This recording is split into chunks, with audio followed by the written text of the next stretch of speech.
जय श्री राम दोस्तों, जय जय श्री सीताराम दोस्तों। श्री रामचरितमानस में वर्णित विश्वामित्र जी का यज्ञ, जिसकी रक्षा श्री राम और लक्ष्मण ने की थी, और वहाँ पर उन्होंने राक्षसी ताड़का और सुबाहु का वध किया था और मारीच को बिना फर का बाण मारकर 7 योजन समुद्र के उस पार भेज दिया था। कुछ लोग कहते हैं कि विश्वामित्र मुनि द्वारा किए जा रहे इस यज्ञ का क्या नाम था। बहुत से ग्रंथ देखे पर उन ग्रंथों में ये जरूर लिखा है कि विश्वामित्र 12 वर्षों से ये यज्ञ कर रहे थे और इस यज्ञ में क्रोध करना वर्जित था, अन्यथा विश्वामित्र जी के तप में भी इतनी शक्ति थी कि वो इन राक्षसों को भस्म कर सकते थे, परंतु उन्होंने ऐसा नहीं किया। उन्होंने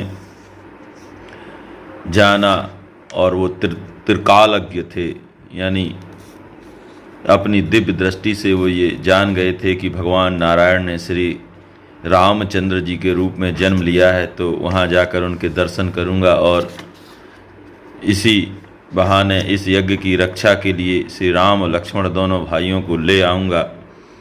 कहीं कहीं इस यज्ञ का नाम सिद्धि यज्ञ भी दिया हुआ है, क्योंकि विश्वामित्र जी सिद्धि प्राप्ति के लिए यह यज्ञ कर रहे थे। कहीं कहीं ग्रंथों में ये भी लिखा है कि ये विश्वामित्र जी के यज्ञ के नाम से प्रसिद्ध है। तो यदि आप लोगों में से कोई जानता हो कि इस यज्ञ का वास्तविक नाम क्या था, तो जरूर कमेंट में बताएं। विश्वामित्र महामुनि ज्ञानी, वसहि विपिन शुभ आश्रम जानी। याज्ञवल्क्य बोले, हे भरद्वाज, यह सब चरित्र तो मैंने कहा, अब अगली कथा मन लगाकर सुनो। विश्वामित्र महामुनि और महाज्ञानी वन में सिद्धपीठ आश्रम में वास कर रहे थे। तह जप यज्ञ योग मुनि करहीं, अति मारीच सुबाहु डरहीं। देखत यज्ञ निशाचर धावहीं, करहीं उपद्रव मुनि दुख पावहीं। जहाँ जप यज्ञ योग मुनि करें, परंतु मारीच और सुबाहु राक्षसों से सब अत्यंत डरें। यह देखते ही राक्षस दौड़ पड़े और अनेक उपद्रव करें, जिससे मुनि दुख पावें। गाधि तनय मन चिंता व्यापी, हरि बिन मरहि न निश्चर पापी। तब मुनिवर मन कीन विचारा, प्रभु अब तरऊ हरण महि भारा। विश्वामित्र जी के मन में चिंता हुई कि बिना नारायण के यह पापी राक्षस नहीं मरेंगे। तब मुनि श्रेष्ठ विश्वामित्र जी ने मन में विचार किया कि प्रभु ने पृथ्वी का भार दूर करने को अवतार लिया है। यही मिस देखो प्रभु पद जाई, कर विनती आनो दो भाई। ज्ञान विराग सकल गुण ऐना, सो प्रभु मैं देखूं भरे नैना। इसी बहाने भगवान के चरणों का दर्शन करूं और विनती करके दोनों भाइयों को ले आऊं। यद्यपि विश्वामित्र जी अपने तप के प्रभाव से उन राक्षसों को मारने में समर्थ थे, परंतु 12 वर्ष से यज्ञ कर रहे थे, जिसमें क्रोध करना वर्जित था। इसी कारण उन्होंने स्वयं क्रोध नहीं किया। जो ज्ञान वैराग्य सब गुणों के घर हैं, मैं उन स्वामी को नेत्रों से देखूंगा।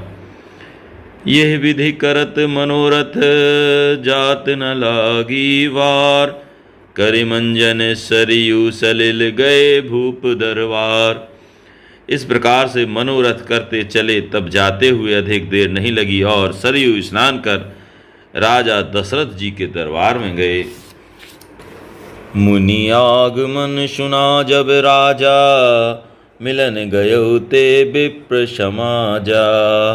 कर दंडवत मुनि सन्मानी, निज आसन बैठा ऋषयानी। मुनि का आगमन जब राजा ने सुना, तब ब्राह्मणों के समाज सहित मिलने गए। यदि मुनि पहले ही दरबार में पहुंच जाते तो मुनि का आना सुनना नहीं वरन देखना बनता, या जब मुनि दरबार में गए तब राजा रनिवास में थे। मुनि का आगमन सुनकर मिलने गए। दंडवत पूर्वक मुनि का सम्मान कर अपने आसन पर लाए बिठाया। चरण पखार कीन्ह अति पूजा, मौसम आज धन नहीं दूजा। विविध भांति भोजन करवावा, मुनिवर हृदय हर्ष अति पावा।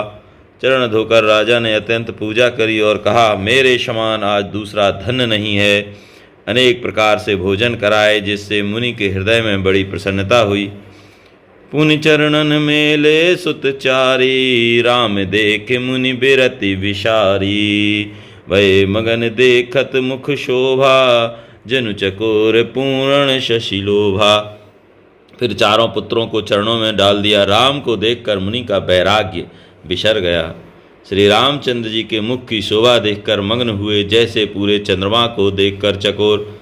तब मन हर्ष बचन कह राओ, मुनि यस कृपा कीन नहीं काऊ। कही कारण आगमन तुम्हारा, कहूँ सो करत न लाभहूँ बारा। तब मन में प्रसन्न हो राजा बोले, हे मुनि, कभी पहले तो आपने ऐसी कृपा नहीं करी थी।